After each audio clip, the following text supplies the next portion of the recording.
Hello everyone and welcome back to some more Dash Auto Repair. Today I just picked up a 2011 Jeep Compass for $500. It was a steal. It's got 140 on it, but there's an engine rod knock.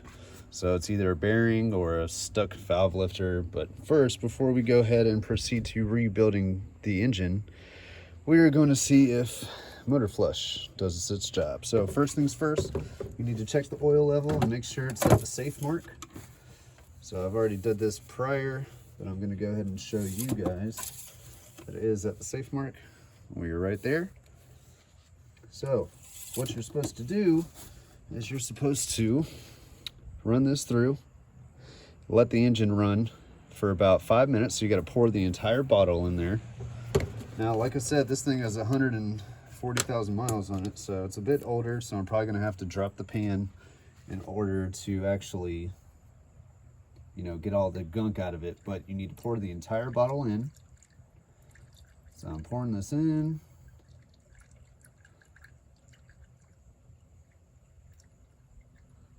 The entire bottle. What this is going to do is it's going to go all throughout the oil channels, clear all the sludge out, and then at that point you need to change the oil. So I typically don't do this with most engines, but I'm very curious if this can resolve or clear out whatever's stuck between the rod, or if it's a valve issue, if one of the lifters are stuck and whatnot. So if I can save... Anyways, I don't know why the video cut off there, but if I can save myself money and I don't have to rebuild this thing, I only got to spend 10 bucks I think it costs to buy this, then I'm all... All right, anyways, so cut off again. So if I can save myself money by doing this, I'm going to go ahead and do it. So I poured it all in, and you're supposed to do this on a cold engine, so make sure it's cold, and then you start it up and let it sit at idle for 5 minutes. So let's go ahead and do it.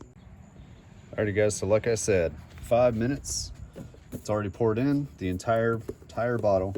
Make sure the engine oil is at safe level, and let's just go ahead and start this bad boy up.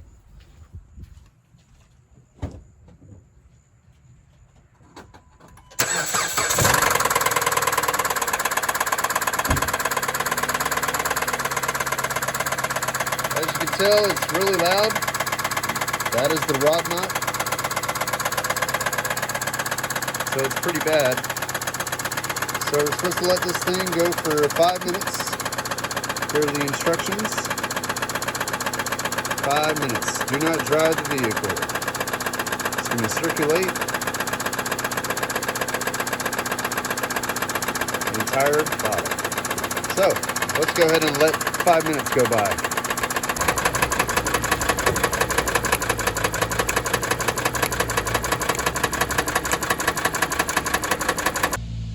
Alrighty, so I let it run for 5 minutes, and nothing was quieter at all. It still had a serious knock.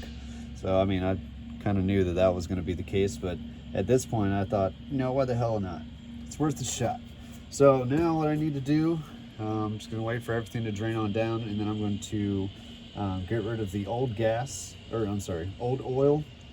And I'm probably gonna have to remove the pan just to see, what's going on, because I gotta remove it anyways, and go from there. So I wanted to make this video to show you guys how to use motor flush in a safe manner, and also give you an update on this new car that I got, because the goal is that we're gonna go ahead and rebuild the engine and either have my wife drive it around for a little bit or just sell it. So I'll keep you guys up to date, but like, share, and subscribe. Shooter Dash out. Peace.